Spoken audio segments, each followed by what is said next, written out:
Hello everyone, my name is Vijayshree and electrical motors and transformers में आप सभी का स्वागत है। तो आज के ट्यूटोरियल में हमें पढ़ना है criteria for selection of distribution transformers up to and including 1600 kVA। तो पिछले ट्यूटोरियल में हमने सिलेक्शन ऑफ ट्रांसफार्मर एज पर IS 10028 पार्ट 1 1985 के बारे में पढ़ा था। उसमें हमने कुछ फॉरवर्ड्स देखे थे और कुछ क्या कह सकते हैं कैरेक्टरिस्टिक्स देखे थे या फिर कुछ पॉइंट्स देखे थे हमने, जो कि बेसिकली इंट्रोडक्शन दिखाता है कि किस तरीके से हमें सिलेक्शन करना है हमारे ट्रांसफार्मर का। अब देखेंगे डिस्ट्रीब्यूशन ट्रांसफार्मर के सिलेक्शन के बारे में। Okay, so let's start the tutorial. सबसे पहले यहाँ पे जो है, जब भी हम ट्रांसफार्मर को सिलेक्ट करते हैं तब हमें कुछ पॉइंट्स का ध्यान रखना होता है। उसमें से कौन से रेटिंग्स, टैपिंग्स, कनेक्शन सिंबल्स, फिर उसके साथ फिटिंग एसेसरीज, कूलिंग वगैरह वगैरह, जो कि हमने पिछले ट्यूटोरियल में देखा था। ओके, तो उसको अभी हमें डिटेल में पढ़ना है। तो अगर डिस्ट्रीब्यूशन ट्रांसफार्मर की बात करें up to and including 1600 kVA, तो उसकी रेटिंग क्या होगी? The kV rating should comply with IS 2026 part 1 1977। The no-load secondary voltage should be 433 volts for transformers to be used in 415 volt system. Voltage should be normally in accordance with IS 585 1962-7, except for special reasons when other values may be used for transformers requiring to be operated in parallel. The voltage ratio should be selected in accordance with guidelines given in 12.0.1 and 12.0.1.1 of IS 10028 part 1 1981। तो यहाँ पे क्या बोला गया है, जो ratings होती है, okay, the kV rating kV rating should be comply with IS 2026 part 1 1977। तो उसके साथ कंप्लाई करनी चाहिए। जो नो लोड सेकेंडरी वोल्टेज है वो कितना होना चाहिए? 433 volts. Okay, for the transformer to be used in 415 volt system। तो 415 volt system के जो ट्रांसफॉर्मर्स होते हैं उसमें वोल्टेज रेटिंग 433 volts होनी चाहिए। Voltage should be normally in accordance with this rule, okay, which is IS 585/1962-7। okay, so except for special reasons, यहाँ पे कुछ अदर वैल्यूज जो है वो यूज की जाती है कुछ स्पेशल रीजंस की वजह से। So for transformer requiring to be operated in parallel, जब हमें उसको पैरेलल में ऑपरेट करना होता है तो वोल्टेज रेशियो, ओके, वो किसके अकॉर्डेंस में सिलेक्ट करना चाहिए? With the guidelines given in 12.0.1 and 12.0.1.1 of IS 10028 part 1 1981। इसके हिसाब से हमें उसके वोल्टेज रेशियो को जो है सिलेक्ट करना है इस गाइडलाइंस के हिसाब से, अगर वो पैरेलल में ऑपरेट करवाना है तो। देन बात आती है उसके टैपिंग्स की। The transformer of these ratings are normally provided with off-circuit taps on HV side, except in special case when no load tap changers are specified। क्या बोला गया है? जो ट्रांसफार्मर्स होते हैं, ओके, इन रेटिंग्स के जो स्पेसिफिक रेटिंग्स बताई गई है, ये इसके जो ट्रांसफार्मर्स होते हैं वो नॉर्मली प्रोवाइड किए जाते हैं with of circuit taps. Okay, कौन सी साइड में? HV साइड में, एक्सेप्ट इन स्पेशल केसेस, कुछ स्पेशल केसेस को छोड़ के। ओके, जब नो लोड टैप चेंजर्स जो होती है, नो लोड टैप चेंजर्स वो स्पेसिफाई किए जाते हैं तब। तो जो स्टैंडर्ड रेंज है, the standard range for off circuit taps which are provided on HV side should be of 12.5% of F5.0%. okay, in case of on load tap changers, the tap may be in steps of 1.25% with 16 step. The positive and negative tap shall be specified to suit the system conditions in which the transformer is to be operated। तो यहाँ पे जो है क्या बताया गया है, जो स्टैंडर्ड रेंज है for of circuit taps, okay, जो कि HV साइड में लगाते हैं, वो कितनी होनी चाहिए? 2.5% and 5.0%। Okay, so in case of on load tap changers, जो टैप्स होते हैं वो स्टेप्स में होने चाहिए of 1.25% with 16 step. In 16 step के 1.25% होना चाहिए। ऐसे स्टेप्स में इसको जो है टैप्स को हमें लगाना है, ऑन लोड टैप चेंजर्स को। जो पॉजिटिव एंड नेगेटिव टैप्स है shall be specified to suit the system condition. System conditions को जो है इसने स्पेसिफाई करना चाहिए। ओके, या फिर कह सकते हैं इस तरह स्पेसिफाई करना चाहिए कि उसने सिस्टम कंडीशंस को सूट करना चाहिए जब जो ट्रांसफार्मर होता है ये ऑपरेट कर रहा होता है तब। उसके बाद आता है कनेक्शन का symbol. The two winding transformer should be preferably connected in delta star in accordance with IS 2026 Part 4 1977. The exact connection symbol DYN11 or DYN1 is to be specified depending upon requirements of parallel operation with other transformers in accordance with guidelines given in 12.0.1 and 12.0.1.1 of IS 10028 Part 2 1981 and 4 of IS 100561 198311। तो यहाँ पे क्या बोला गया है, जो two winding transformer है इसको हमने प्रेफरेबली कनेक्ट करना है किसमें, डेल्टा स्टार कनेक्शन में। ओके, किसके अकॉर्डिंग, IS 2026 पार्ट 4 1977 के। देन जो एग्जैक्ट कनेक्शन सिंबल है ये बताया गया है, इसकी जो वैल्यू है आप एक बार चेक कर लीजिए बराबर यहाँ पे बताई गई है या नहीं। ओके, आई थिंक यहाँ पे कुछ मिसिंग है, अगर नहीं है तो देन इट्स ओके। अब फिर भी आप एक बार जो है आप ओरिजिनल जो PDF है उसके साथ आप चेक करके देख लीजिए इस कनेक्शन सिंबल के बारे में। Okay, the connection symbol, the exact connection symbol is to be specified depending on upon requirements of parallel operation with other transformers. तो ये जो है डिपेंड करता है किस पे, रिक्वायरमेंट जो होती है पैरेलल ऑपरेशन की, ओके, दूसरे ट्रांसफार्मर के साथ in accordance with guidelines given in this 12.0.1 and 12.0.1.1 किसकी, IS 10028 part 2 1981 and 4 of IS 100561 198311। तो इस रूल्स के हिसाब से कनेक्शन का सिंबल होना चाहिए। उसके बाद आता है impedance.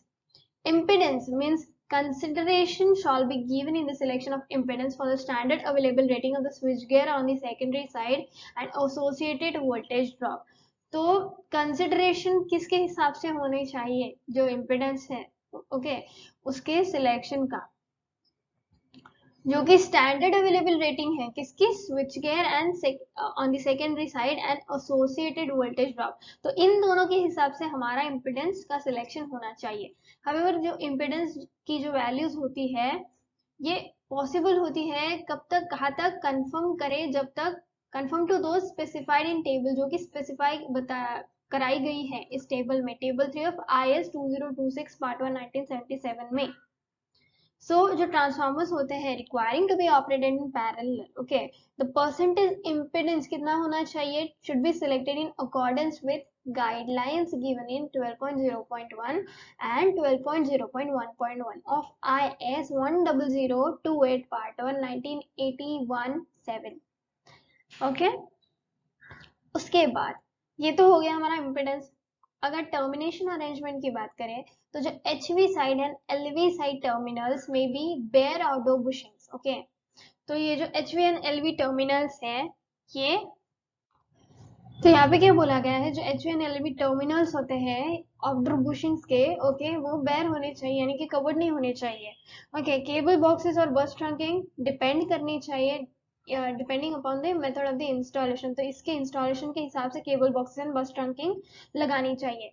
So wherever compound filled cable boxes are used, तो जहाँ पे भी compound filled cable boxes use किए जाते हैं, it is preferably to specify disconnecting chamber between transformer terminals and cable box to facilitate disconnection of transformer terminals without disturbing the cable connections। तो यहाँ पे ये पॉइंट बताया गया है, तो जहाँ पे भी वेरेवर कंपाउंड फिल बॉक्सेस जो है यूज किए जाते हैं, it is preferable to specify, okay, ये प्रेफर किया जाता है कि हम स्पेसिफाई करें जो डिस्कनेक्टिंग चैम्बर है किसके बीच का, ट्रांसफार्मर के टर्मिनल्स एंड केबल बॉक्स का, ओके, किसके लिए, to facilitate the disconnection of transformer terminals, okay, without disturbing, इसको डिस्टर्ब किए बिना, किसको, केबल कनेक्शन को। और in case of extruded insulation cables के केस में किसके साथ, with connections in air, a separate disconnecting chamber is not necessary। तो यहाँ पे बोला गया है जो extruded insulation cables होते हैं जो कि एयर के साथ कनेक्ट किए जाते हैं, उसके बीच में एक सेपरेट डिस्कनेक्टिंग चेंबर लगाना जरूरी नहीं है। यहाँ पे नोट बताया गया है, separate specification for cables and boxes for oil immerse transformers, okay, suitable for extruded insulated cables is under preparation. तो जो सेपरेट स्पेसिफिकेशन होता है केबल के लिए, ओके, तो केबल एंड बॉक्सेस के लिए जो कि ऑयल इमर्स ट्रांसफार्मर्स में लगाए जाते हैं, ओके, और सूटेबल होते हैं for extruded insulated cables are actually under preparation, ये अंडर प्रिपरेशन है। उसके बाद आता है cooling. So transformers covered in this group are generally ONAN, AN and AN cooled। तो आपको अगर याद है तो प्रीवियस ट्यूटोरियल में हमने जब ट्रांसफॉर्म के बारे में पढ़ा था तब इसके फुल फॉर्म भी देखे थे। अब मैं यहाँ पे रिवाइज नहीं करने वाली, तो यहाँ पे कूलिंग के बारे में देखना है। The transformers covered in this group are generally ONAN, AN cooled। Standard service conditions are given in 3 of IS 2026 Part 1 1977. For service conditions different from these, selections of temperature rise limits should be in accordance with IS 2026 Part 2 1977-5 or IS 1171 1985 as applicable। तो यहाँ पे जो service conditions होती है, okay, जो इससे अलग होती है वो सिलेक्शन ऑफ टेम्परेचर राइज के लिमिट्स को बताती है, and this should be in accordance with this rule जो यहाँ पे हमने अभी पढ़ा है, ओके। देन उसके बाद आता है फॉर ऑयल फील्ड ट्रांसफार्मर्स, जो फिटिंग्स एंड एक्सेसरीज है are should be as specified in the appendix C of IS 2026 part 1 1977। तो इसके हिसाब से फिटिंग्स एंड एक्सेसरीज जो है हमें स्पेसिफाई करनी है। उसके बाद आता है explosion went should be specified for all 11 kV transformers above 400 kVA rating and all 33 kV transformers. तो जो एक्सप्लोशन वेंट है वो स्पेसिफाई कराना चाहिए किसके लिए, 11 kV के ट्रांसफार्मर्स के लिए जो कि 400 kV रेटिंग के ऊपर है, okay, and all 33 kV transformers के लिए। उसके साथ साथ when radiators are required to be detached for transportation, okay, isolating valves should be specified। यहाँ पे बोला गया है जो रेडिएटर्स होते हैं जो कि रिक्वायर करते हैं to be attach for transportation to be detach for transportation, okay. तो ट्रांसपोर्टेशन के डिटैचमेंट के लिए यहाँ पे जो रेडिएटर्स होते हैं ये रिक्वायर्ड होती है, और आइसोलेटिंग वाल्व्स जो होती है वो भी स्पेसिफाई कराने चाहिए इस रूल के हिसाब से। Alarm and trip contacts for oil temperature indicator, winding temperature indicator and gas actuated relay may be specified when monitoring and control devices are available for the transformer application। तो यहाँ पे बोला गया है जो अलार्म है, ट्रिप कॉन्टैक्ट्स है for oil temperature indicator और वाइंडिंग टेम्परेचर इंडिकेटर के लिए, एंड गैस एक्चुएटेड रिले जो है वो स्पेसिफाई कराने चाहिए जब मॉनिटरिंग एंड कंट्रोल डिवाइसेस होते हैं वो अवेलेबल होते हैं किसके लिए, ट्रांसफार्मर के एप्लीकेशन के लिए। देन उसके बाद आता है for dry type transformers fitting under serial number 6, 12, 15 end of C1 and serial number 167 of C2 of IS 2026 Part 1 1977, ये जो है रिक्वायर नहीं है for the dry type transformer.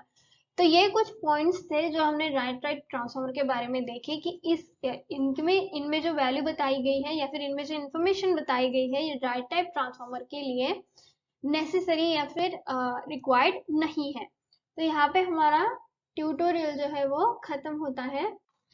इसके बाद नेक्स्ट ट्यूटोरियल में हमें पढ़ना है criteria for selection of power transformer, okay. तो मिलते हैं हम नेक्स्ट ट्यूटोरियल में। अगर ये वीडियो आपको पसंद आया तो प्लीज वीडियो को लाइक कर दीजिए, चैनल को सब्सक्राइब कर दीजिए और बेल नोटिफिकेशन को प्रेस करना ना भूले ताकि इस तरीके की वीडियोस की रेगुलर नोटिफिकेशन आपको मिलती रहे। तो आई होप आपको ये वीडियो पसंद आया होगा। अगर वीडियो पसंद आया तो प्लीज वीडियो को लाइक कर दीजिए, चैनल को सब्सक्राइब कर दीजिए और बेल नोटिफिकेशन को प्रेस करना ना भूले ताकि इस तरीके की वीडियोस की रेगुलर नोटिफिकेशन आपको मिलती रहे।